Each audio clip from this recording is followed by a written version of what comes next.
Assalamualaikum warahmatullahi wabarakatuh. Kami dari kelompok 1 ingin mempresentasikan hasil diskusi kami yang berjudul Kebijakan yang dibuat ALKO atau Asset Liability Committee yang beranggotakan 1. Amalia Nursal Sabila, 2. Dwi Putri Juaria, 3. Solima Pratiwi Ramadan, 4. Yogi Kurniawan.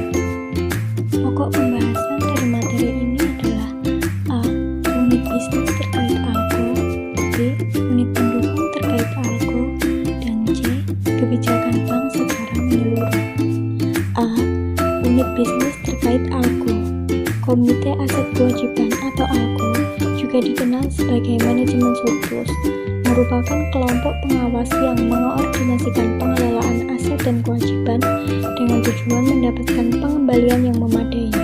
Dengan mengelola aset dan liabilitas perusahaan, eksekutif dapat mempengaruhi laba bersih yang dapat menyebabkan peningkatan harga saham. A. Memahami Asset Liability Committee atau ALKO. ALKO di tingkat Dewan Direksi atau Manajemen menyediakan sistem informasi manajemen atau MIS penting dan pengawasan untuk mengevaluasi risiko on dan off balance sheet secara efektif untuk sebuah institusi.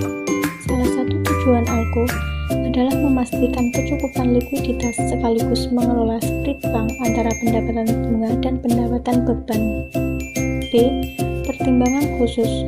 Strategi kebijakan dan prosedur ALKO harus berkaitan dengan tujuan, sasaran, dan toleransi risiko Dewan Direksi untuk standar operasi.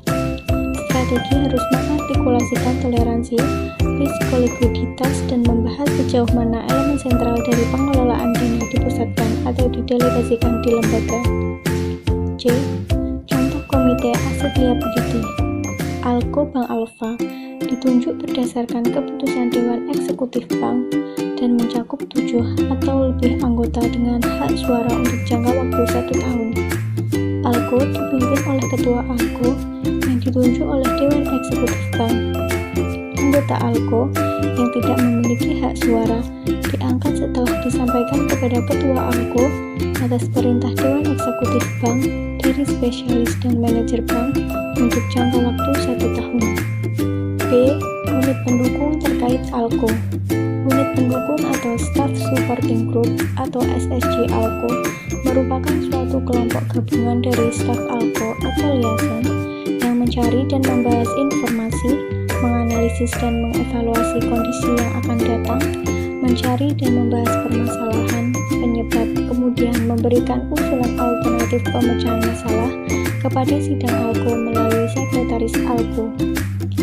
SSG ALKO di bawah koordinatornya menyiapkan bahan rapat ALKO, usulan dan alternatif pemecahan masalah melalui sekretaris ALKO, kemudian disampaikan pada sidang ALKO.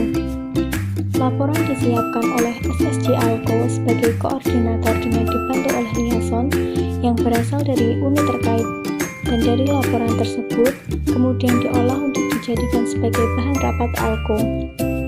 Staff Supporting Group merupakan think tanker sebuah bank karena yang pertama, mengumpulkan informasi dari masing-masing liaison atau unit terkait. Kedua, menyiapkan dan menyusun laporan rapat ALKO. Ketiga, mengukur risiko operasional jangka pendek seperti interest rate risk, liquidity risk, foreign exchange risk, dan earning investment risk. Dan yang keempat, merancang dan menganalisa melalui skenario keadaan yang akan datang seperti suku bunga, nilai tukar, pasar uang, dan sebagainya. Penyusunan rapat pada umumnya, SSG ALKO bekerjasama dengan sekretaris ALKO untuk menyusun agenda rapat ALKO dengan standar laporan meliputi 1. Review keputusan rapat ALKO, 2. Overview economic situation and project, 3. Asset liability risk, liquidity risk, 4. Interest rate risk, 5. Foreign exchange risk, 6. Earning and investment risk atau portfolio risk. C. Kebijakan bank secara menyeluruh. 1. Bunga. Bunga bank merupakan sejumlah imbalan yang diberikan oleh bank kepada nasabah atas dana yang disimpan di bank yang dihitung sebesar persentase tertentu dari pokok simpanan dan jangka waktu simpanan atau tingkatan dikenakan terhadap pinjaman yang diberikan bank kepada debiturnya atau bank interest menurut otoritas jasa keuangan. Suku bunga bank diperinci lagi menjadi 5 jenis yang berbeda, yaitu 1.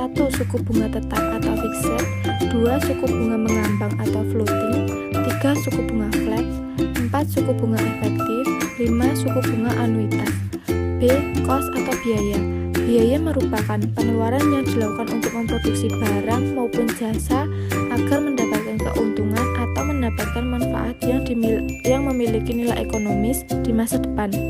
Seperti contohnya adalah pembelian aktiva yang dilakukan sesuai dengan prinsip akuntansi yang disebut biaya pembelian.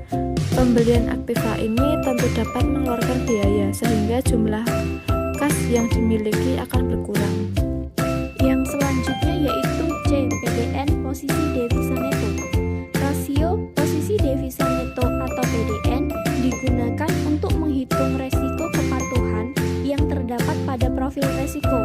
Munculnya PDN adalah disebabkan oleh adanya perbedaan antara sumber dana yang dimiliki bank dengan pengguna yang dilakukan bank dalam melakukan kegiatan operasional perbankan hariannya agar pengelolaan dananya menjadi lebih optimal. D. Kurs. Menurut Ekananda, pengertian kurs adalah harga mata uang suatu negara relatif terhadap mata uang negara lain. Nilai mata uang punya peranan penting dalam keputusan-keputusan pembelanjaan karena kurs memungkinkan kita menerjemahkan harga-harga dari berbagai negara ke dalam satu bahasa yang sama. Jenis-jenis kurs yang perlu diketahui yaitu 1. Kurs jual, 2. Kurs beli, 3. Kurs tengah. Yang selanjutnya yaitu E. SBDK, suku bunga dasar kredit. SBDK adalah suatu bunga terendah yang digunakan sebagai dasar bagi bank dalam penentuan suku bunga kredit yang dikenakan kepada nasabah bank. Kebijakan itu dilakukan untuk meningkatkan transparansi mengenai produk perbankan.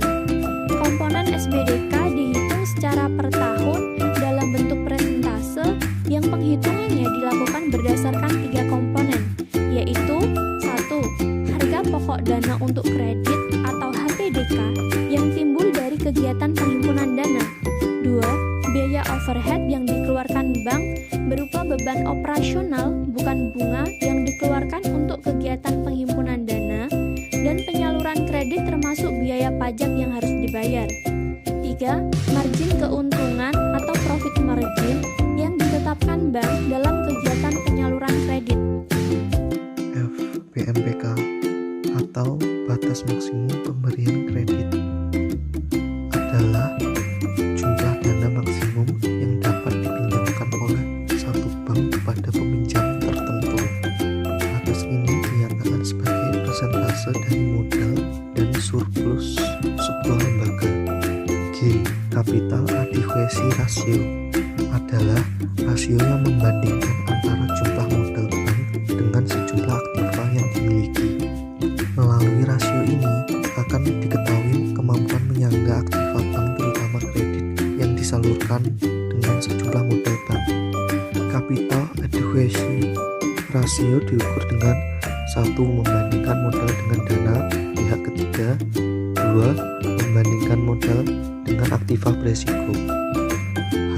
Loan to Deposit Ratio adalah rasio peminjaman terhadap simpanan yang digunakan untuk menilai likuiditas bank dengan membandingkan total pinjaman bank dengan total simpanan untuk periode yang sama. Loan to Deposit Ratio dinyatakan dalam persentase. Jika rasionya terlalu tinggi, itu berarti bank mungkin tidak memiliki cukup likuiditas untuk menutupi kebutuhan dana yang tidak terduga. Namun sebaliknya, jika rasio terlalu rendah, bank mungkin tidak memperoleh pendapatan sebanyak yang seharusnya. Faktor-faktor yang mempengaruhi LDR atau Loan to Deposit Ratio antara lain 1. Kondisi ekonomi masyarakat yang mempengaruhi permintaan kredit dan jumlah simpanan.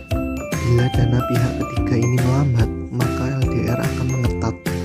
2. Jika tren penyaluran kredit melambat, LDR perbankan pun kian longgar.